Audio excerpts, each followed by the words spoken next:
Bonjour à tous, c'est Yona Charbonneau du site belletemps.fr. Je voulais vous proposer une vidéo aujourd'hui pour vous parler de l'énergie de chaque signe astrologique en parlant de leur côté ombre et leur côté lumière, en ce sens où chacun de nous en fait passe par ces différents aspects des signes astrologiques et comment est-ce qu'on peut faire justement pour trouver cet équilibre dans chaque signe. Et ce qui est intéressant aussi de voir, c'est que on est tous porteurs de toute l'énergie des signes astrologiques, parce que donc c'est vrai qu'on regarde souvent l'énergie du soleil, et pour peut-être ceux qui vont un peu plus loin, l'énergie de l'ascendant ou l'énergie du signe lunaire. Mais en réalité, tous les signes astrologiques sont présents dans notre thème astral et ils s'expriment dans différents domaines. Donc ça peut être dans le domaine de la carrière professionnelle, le domaine de la relation aux autres, dans ma créativité, dans mon foyer, etc. Donc on a tous en nous toutes ces énergies-là. Donc c'est intéressant de voir ensuite mon énergie bélier, dans quelle maison elle s'exprime. Mon énergie cancer, dans quelle maison elle s'exprime. Et est-ce qu'elle va plutôt s'exprimer dans l'énergie plutôt lumière ou dans l'énergie ombre. Et si on voit qu'on a plutôt tendance peut-être à manifester l'énergie ombre d'un signe, on peut voir quelles sont les clés pour harmoniser cette énergie-là. Alors je vais commencer par l'énergie bélier, la première. Donc l'énergie bélier, c'est le feu créateur. Donc dans cette énergie, évidemment, on va retrouver énormément d'énergie et une énergie aussi de leadership, parce que c'est lui qui vient leader, il vient montrer la voie, c'est l'initiateur. En numérologie, on va vraiment retrouver l'énergie du 1.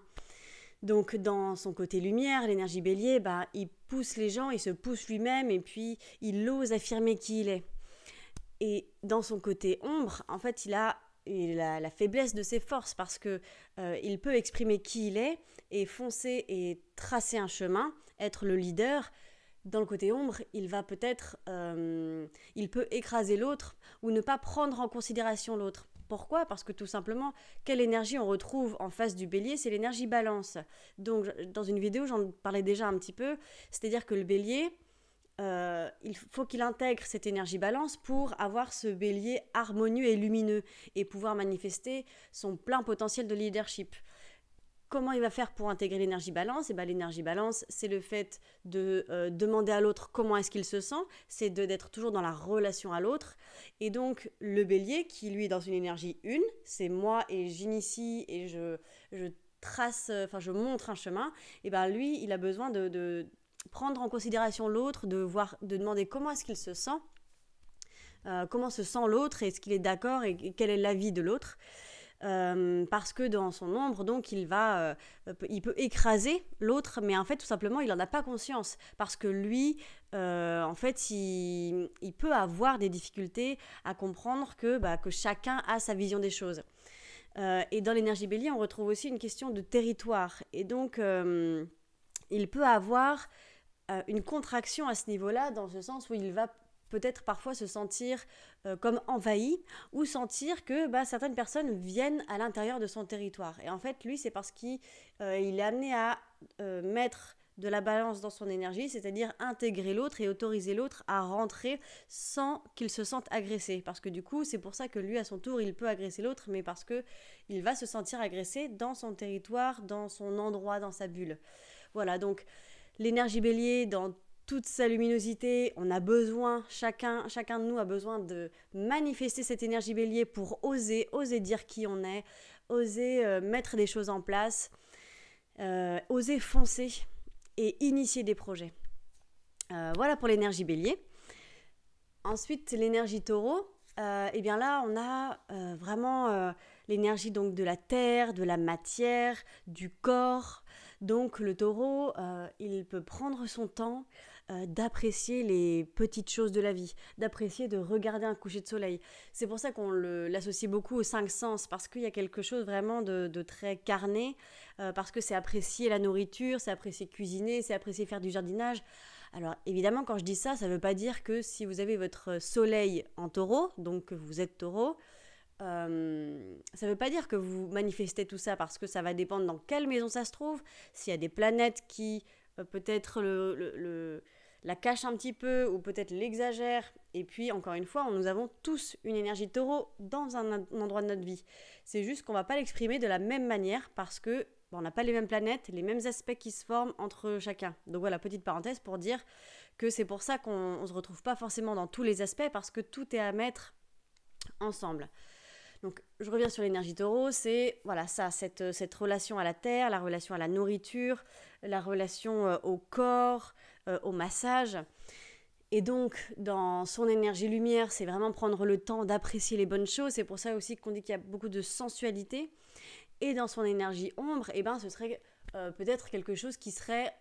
Du coup, ce qui me vient, c'est entre guillemets un peu plan-plan, parce qu'il serait posé comme ça, et puis il apprécie la vie. Et puis il est là tranquille sur sa chaise en se disant, c'est cool la vie.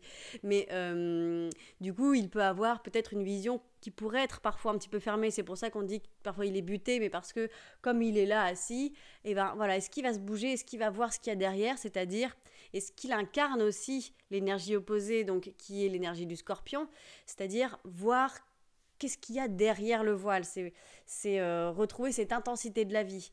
Et donc, il a besoin d'intégrer cette énergie pour être dans une énergie taureau dans son plein potentiel, et donc d'être tranquille, d'être posé, d'apprécier ce qui est là, ce qui est présent, et en même temps d'intégrer le fait que parfois on a besoin de se bouger.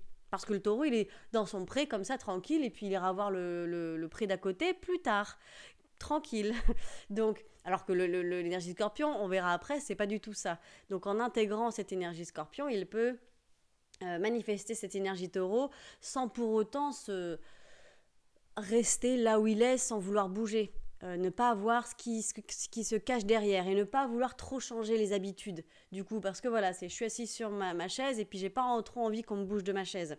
Dans son côté ombre, bien entendu. Donc à vous de voir dans quel domaine de votre vie vous manifestez cette énergie taureau et de quelle manière elle se manifeste.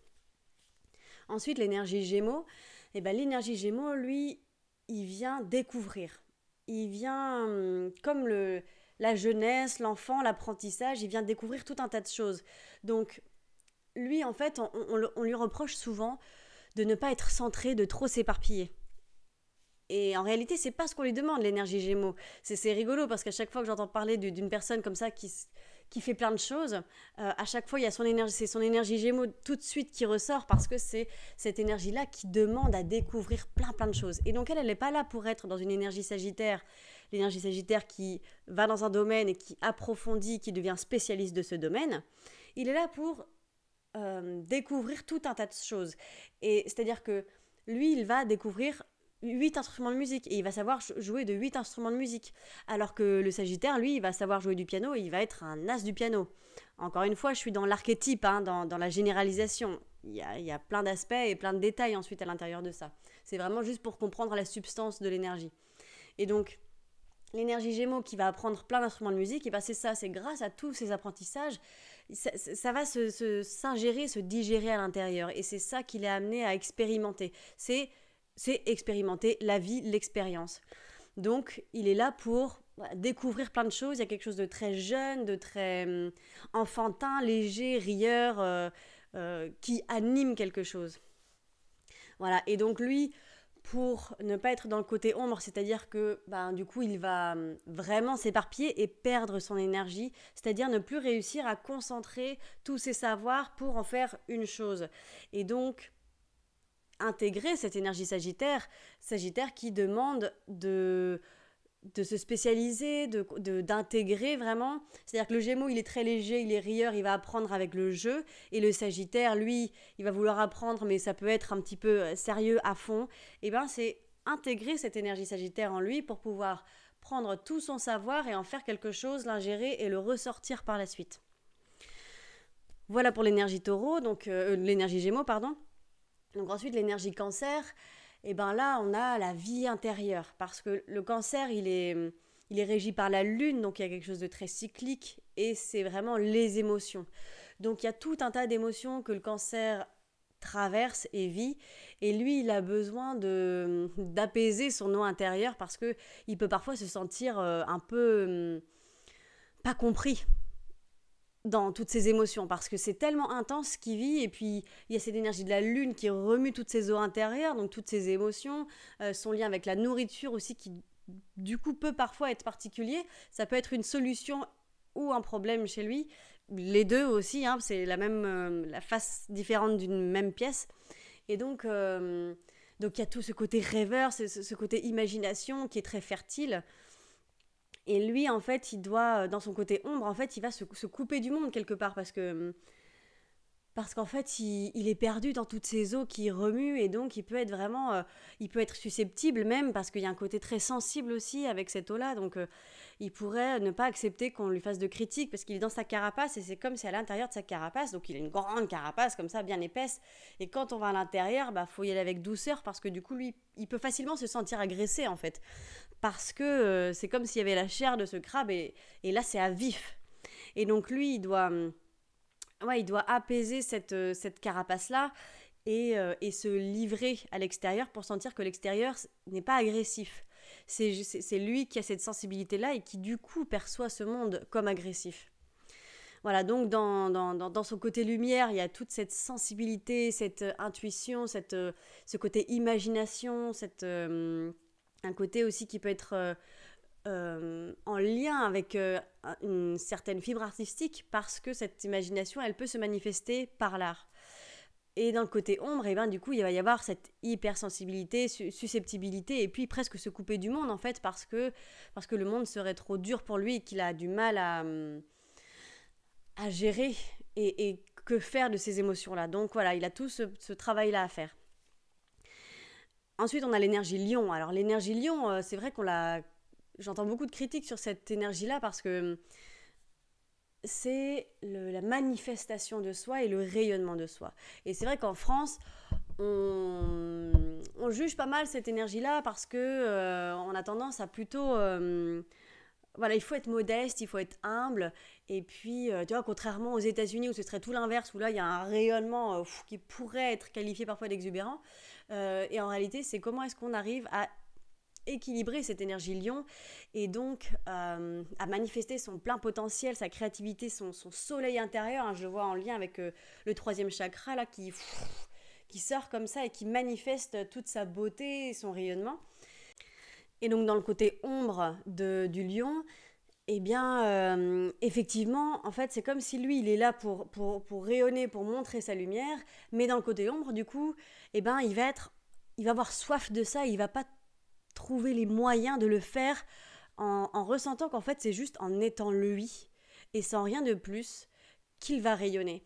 Et donc quand on manifeste une énergie lion un peu coincée, ben du coup elle peut être en mode regardez-moi, assoiffée du regard de l'autre parce qu'elle va confondre désir et amour. Et donc elle va avoir besoin de susciter ce regard de l'autre et elle va se sentir mal si elle n'est pas assez regardée. C'est pour ça qu'on a tendance à critiquer cette énergie-là en disant le lion, il faut absolument qu'on le regarde. Quand elle se manifeste dans l'énergie ombre, oui, c'est le cas parce que du coup, elle va faire en sorte d'être regardée, mais peut-être soit en parlant beaucoup, en parlant fort, en mettant des vêtements qui attirent vraiment le regard. Mais en fait, le problème, c'est pas de mettre des vêtements qui attirent le regard, mais plutôt c'est depuis quelle énergie, depuis quel élan. Et en fait, on sent l'élan du lion, c'est regardez-moi s'il vous plaît, je vous en prie, regardez-moi pour être sûr que j'existe. Alors que le lion, en fait, lui, il est déjà dans son existence, dans son amour. Et quand il est centré dans son amour, et ben là, ça sort de lui-même et du coup, il rayonne et il fait rayonner les autres. Il arrive vraiment à voir ses qualités, mais à voir les qualités de l'autre et à élever l'autre. Donc, il fait vraiment cet effet miroir avec les autres personnes. Donc, on a tous besoin de cette énergie lion et d'une énergie lion en nous qui se sent bien, qui se sent à sa place, qui sent qu'elle a le droit de rayonner, que c'est juste et qu'elle n'est pas prétentieuse. Et du coup, de ne pas tomber dans l'inverse qui serait un lion coincé qui n'ose plus s'affirmer, qui n'ose plus rayonner et d'avoir cette lumière qui s'éteint quelque part. Voilà, donc il est intéressant pour nous tous de développer cette énergie lion dans une harmonie, une sérénité. Voilà, on a tous le droit d'incarner cette énergie lion. Ensuite, l'énergie vierge. L'énergie vierge, en fait, elle est là pour purifier. Elle vient nettoyer, elle vient trier. Donc du coup, elle peut se manifester chez chacun de nous de manière différente parce qu'elle va prendre différents outils pour se manifester. Et c'est pour ça qu'on dit souvent que la Vierge, en fait, elle est maniaque. Et c'est pas tant qu'elle est maniaque, c'est plutôt qu'elle vient nettoyer, elle vient ranger, elle vient trier, elle vient purifier quelque chose. Donc, qu'est-ce qu'elle vient purifier ? Ça peut être qu'elle vient purifier son environnement. Et du coup, là, ça peut se manifester comme quelqu'un qui serait maniaque. Mais c'est-à-dire qu'elle, comme elle a besoin de purifier, eh bien, voilà, elle vient ranger, elle vient trier, elle vient organiser. Donc, voilà, je vais faire un tableau Excel. Et ben ça, c'est une énergie de vierge. Je viens nettoyer le corps, je viens purifier le corps de plein de manières différentes. Ça peut être aussi avoir purifié la parole. Et donc c'est pour ça que dans le côté ombre de la Vierge, on va dire que, eh ben, elle peut être un petit peu timide, quelque chose qui serait un peu rétracté comme ça, parce qu'elle n'oserait pas. Alors évidemment, hein, pas toutes les énergies vierges, parce que je me répète, hein, mais il y a toutes ces énergies qui se manifestent en même temps. Mais dans l'archétype, oui, l'énergie vierge dans l'ombre, elle n'ose plus.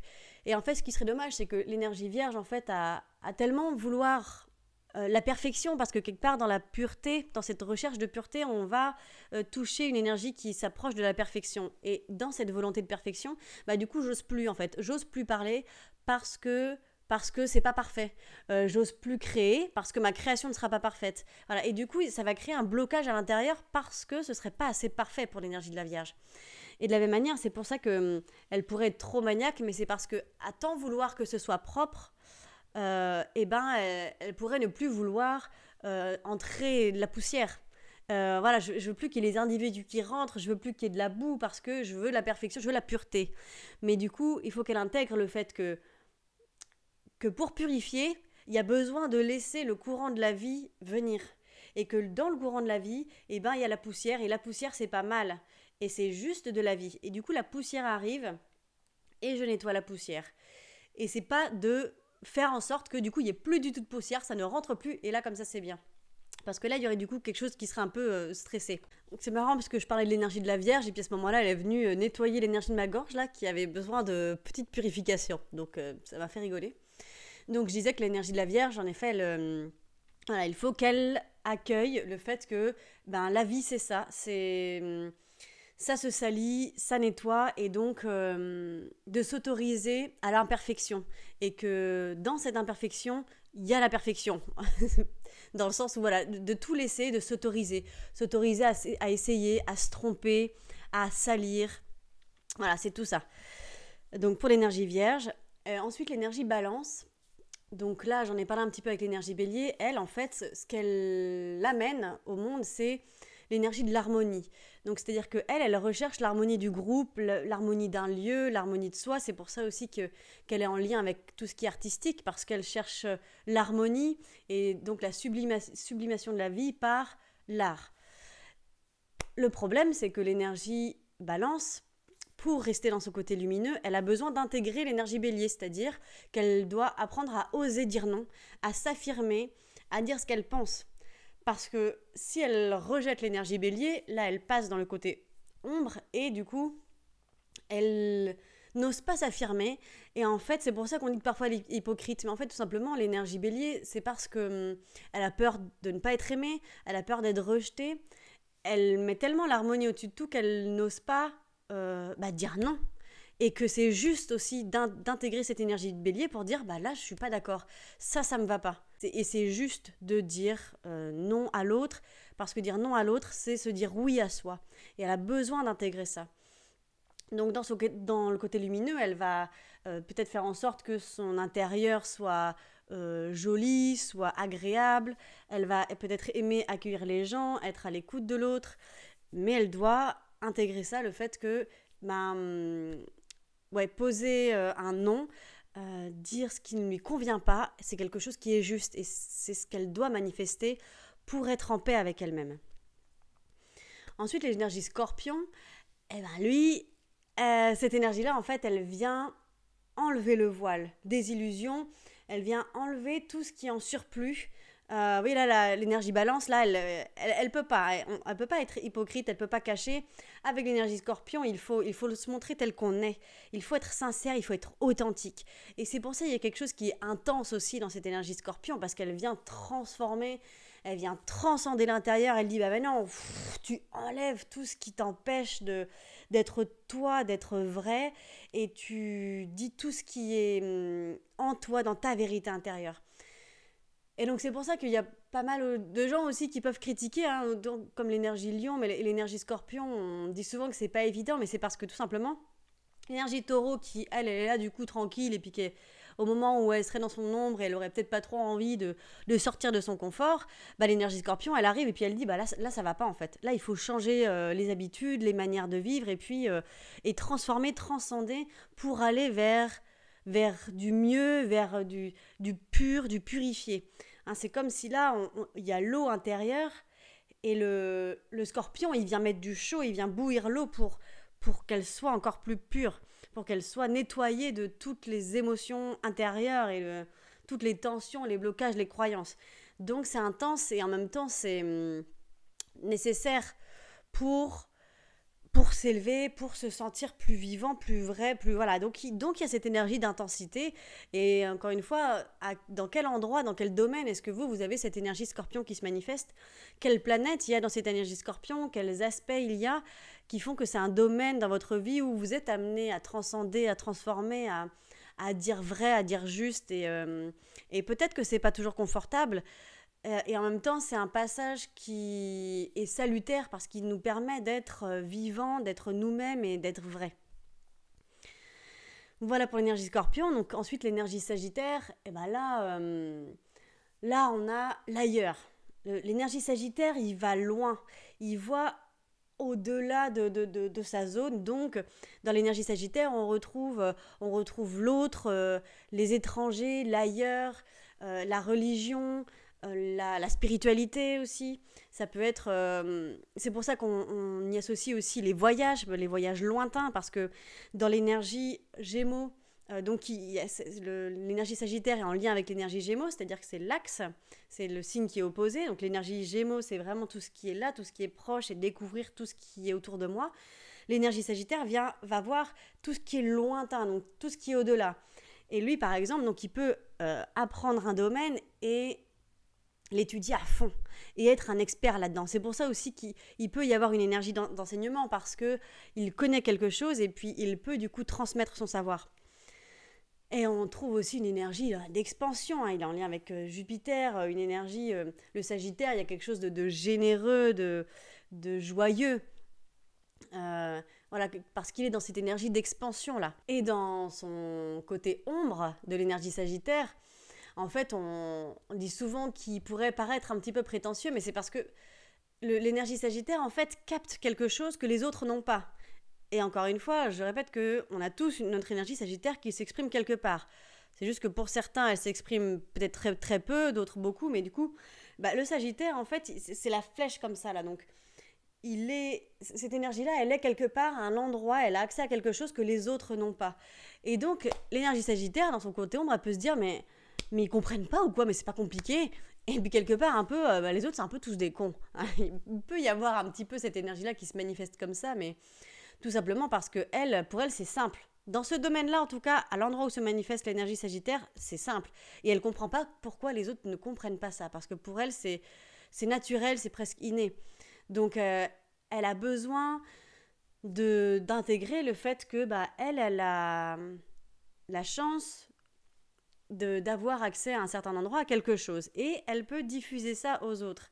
Et donc, effectivement, il faut qu'elle intègre que chacun a son domaine de compétences particulier. Et que l'énergie Sagittaire, voilà, elle a ce domaine de compétences-là et que, comme si elle avait quelque part, on lui avait donné quelque chose et puis qu'elle se rende compte que, ok, j'ai ça, et maintenant, moi, je peux le diffuser. Et donc, se rendre compte que c'est son rôle. Donc, voilà, elle doit équilibrer ça. Et donc, elle est aussi en lien avec le fait de découvrir d'autres personnes qui sont différentes d'elle. Parce que comme elle est sur toujours cette flèche-là, donc il y a, comme je disais, les voyages lointains, mais il y a aussi l'autre dans toute sa différence. Et donc, autant l'énergie Gémeaux vient voir aussi tout ce qu'il y a proche de moi. Et donc, comment est-ce qu'on peut équilibrer cette jauge-là entre le voyage proche et le voyage lointain? Comment est-ce que je peux peut-être aller dans un pays à l'autre bout du monde pour découvrir l'autre, et comment est-ce qu'en même temps, dans mon énergie Gémeaux, je peux peut-être juste aller voir mon voisin de la porte d'à côté, et là je vais découvrir aussi un monde différent. Parce que finalement, j'ai peut-être parfois pas besoin d'aller à l'autre bout du monde pour découvrir les richesses intérieures de la personne d'à côté. Et en même temps, le Gémeaux, eh ben, lui, ça peut être intéressant d'intégrer cette énergie Sagittaire, c'est-à-dire, comme j'ai dit tout à l'heure, d'aller découvrir les personnes qui sont encore plus différentes ou plus lointaines. Donc, trouver cet équilibre-là entre le proche et le lointain. Ensuite, on a l'énergie du Capricorne. Et ben, l'énergie du Capricorne, en fait, il a plein de ressources, il est porteur de plein de cadeaux, selon moi, parce que c'est l'énergie qui est porteur de sagesse. Et pour porter cette énergie de sagesse, eh ben, il y a une montagne à gravir. Et donc, il est en lien avec tout ce qui est en termes de prudence, de prendre son temps. Voilà, le Capricorne, ça doit mûrir à l'intérieur pour se manifester. Parce que je le vois un peu comme les parents, en fait, qui diraient à leur enfant qui voudrait sortir jusqu'à minuit, bah, les parents qui disent, bah non, tu sortiras jusqu'à 22 heures. Et donc, du coup, cette énergie-là, on a tendance à dire, oh là là, elle est pas fun. Mais en fait, en réalité, c'est parce que l'énergie Capricorne, elle est là pour dire... C'est pour ça que ça doit mûrir, ça doit macérer, ça doit patienter. Parce que du coup, quand on a acquéri la maturité suffisante, et ben là, il y a encore plus de cadeaux. Et donc là, c'est plus à minuit que tu pourras sortir, mais c'est encore plus tard. Voilà, je ne sais pas si la métaphore est claire, mais c'est que dans cette énergie Capricorne, quand on l'intègre, on peut vraiment manifester cette énergie de sagesse-là. Et l'énergie Capricorne, pour être dans une énergie lumineuse, elle a besoin d'intégrer son énergie Cancer, parce que le Cancer, il est en lien aussi avec l'enfance, avec le fait de prendre soin de l'autre. Et donc l'énergie Capricorne, c'est voilà, comment est-ce que moi aussi je peux être Merlin l'Enchanteur, je suis un grand sage, mais Merlin l'Enchanteur, il intègre son enfant intérieur, il garde cette insouciance-là. Et donc, de plus être dans le sérieux du Capricorne, et parce que dans son ombre, bah ouais, il serait un petit peu comme ça, trop sérieux, prudent, et ne pas oser le grain de folie. Ouais, il prendrait la vie au sérieux, en fait, le Capricorne. Et donc, comment est-ce que le Cancer, lui, il peut intégrer cette énergie Capricorne, donc de prendre le temps, d'avoir cette sagesse-là, et puis... ouais, d'intégrer en fait la patience et la prudence du Capricorne. Et le Capricorne, comment est-ce que lui, il peut trouver cette légèreté-là? Voilà, et donc trouver cet axe entre les deux. Donc pour l'énergie Capricorne. Ensuite, l'énergie Verseau. Eh ben lui, l'énergie Verseau, lui, c'est l'humaniste.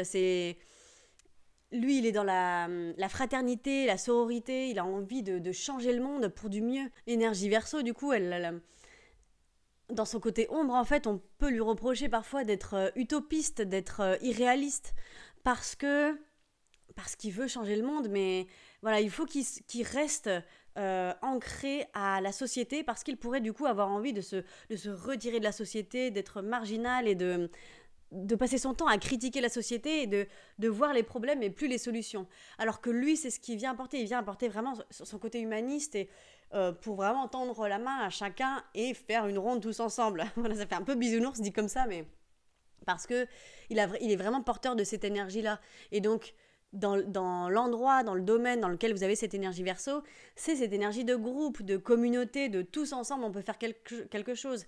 Et donc, attention à ne pas tomber dans la société, c'est de la merde, ou je dis la société, mais ça peut être voilà, tout groupe qui pourrait être à ce groupe-là, c'est pas bien, et donc pour changer, il faudrait soit tout exploser, soit faire la guerre, alors que lui, il a les capacités de changer les choses, mais par la racine, et d'y mettre, en étant centré dans l'amour, et d'y mettre par l'amour, voilà, de transformer les choses de l'intérieur et de pouvoir diffuser ça dans tout son entourage, proche et lointain du coup. Il va vraiment diffuser cette énergie d'humanisme et d'amour pour son prochain.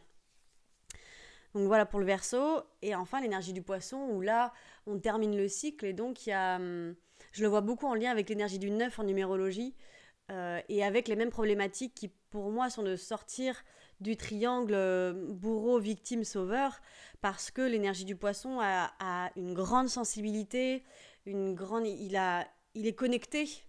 L'énergie du Poisson est connectée parce qu'en fait c'est le Poisson qui est dans la mer et il est dans l'océan Atlantique, et en même temps il peut sentir ce qui se passe dans l'océan Pacifique. Et en même temps, il peut se sentir perdu dans les méandres de cette mer, donc perdu dans les méandres de la société, il peut être dans un voile brumeux. il est en lien aussi avec Neptune, donc voilà, cette reliance, et en même temps, qu'est-ce qu'il en fait de cette reliance? Comment est-ce qu'il se sent avec ça? Est-ce qu'il sent qu'il a les armes? Parce que du coup, il peut avoir quelque chose qui se dit, mais c'est quoi ce monde? C'est quoi la violence? Je comprends pas la violence. Euh, voilà, il a besoin d'intégrer que lui aussi, il a cette part de violence en lui, et que ça fait partie de la vie et de la compréhension euh, de tout ce qui fait partie de l'expérience sur Terre. Et il a besoin aussi de sentir sa force intérieure et son ancrage, parce que sinon il peut se perdre comme ça dans les vagues de l'océan et se dire mais je j'ai pas prise sur rien, quoi. Je suis dans la mer et je me sens dans les bourrasques, et à quoi il se raccroche. Donc il a besoin de sentir ouais, son ancrage, tu vois, son énergie capricorne qui peut le poser, son énergie bélier pour se manifester. Voilà, il a besoin de sentir qu'en fait, il a toute cette roue astrologique, elle est en lui. Donc, il a toutes les ressources en lui. Donc, et de ne pas se sentir un poisson dans la mer. Et du coup, il a besoin de sentir que, bah oui, tu es dans la mer et du coup, tu es connecté à tous les poissons qui sont à l'intérieur et à tout ce que la mer touche. Et il fait partie de ça. Et donc, il a déjà toutes les énergies en lui. Donc, dans le côté ombre, eh ben, il peut se sentir déconnecté, du coup. Tu vois, tellement être connecté par quelque chose. Est-ce qu'il arrive à sentir qu'il est connecté aussi à la Terre? Et donc, ne pas être dans la fuite de la société, par exemple, ou dans cette hypersensibilité qui ferait qu'il serait... c'est trop, c'est trop. Et donc, voilà, il a besoin de sentir qu'il est capable de ça et de faire toutes ces roues astrologiques pour intégrer chaque énergie qui vont lui permettre de manifester, du coup, c'est cette canalisation, cette intuition, cette sensibilité, et du coup qui peut se manifester par le sens artistique ou par la création de quelque chose qui serait voilà, quelque chose au-delà de tout. Et voilà, il vient apporter ça au monde. Il doit juste intégrer ça et être pleinement présent, être palpable, être... voilà, de céder de toutes les énergies précédemment vues pour être là et pouvoir sentir qu'il est connecté à tout ça et en même temps il est une partie de tout ça qui observe. Voilà. Donc il est un peu plus... je suis un peu plus métaphorique quand je parle de cette énergie-là parce que c'est vrai qu'elle est en lien un peu avec quelque chose qui est dans l'ailleurs en fait, hein, dans autre chose, dans cette sensibilité-là. Voilà. Donc c'était ma proposition de la sensation des énergies de tous ces signes astrologiques. J'espère que ça vous aura peut-être donné des petites clés, des chemins de compréhension peut-être. Donc merci de m'avoir regardé et je vous dis à la prochaine pour une autre vidéo.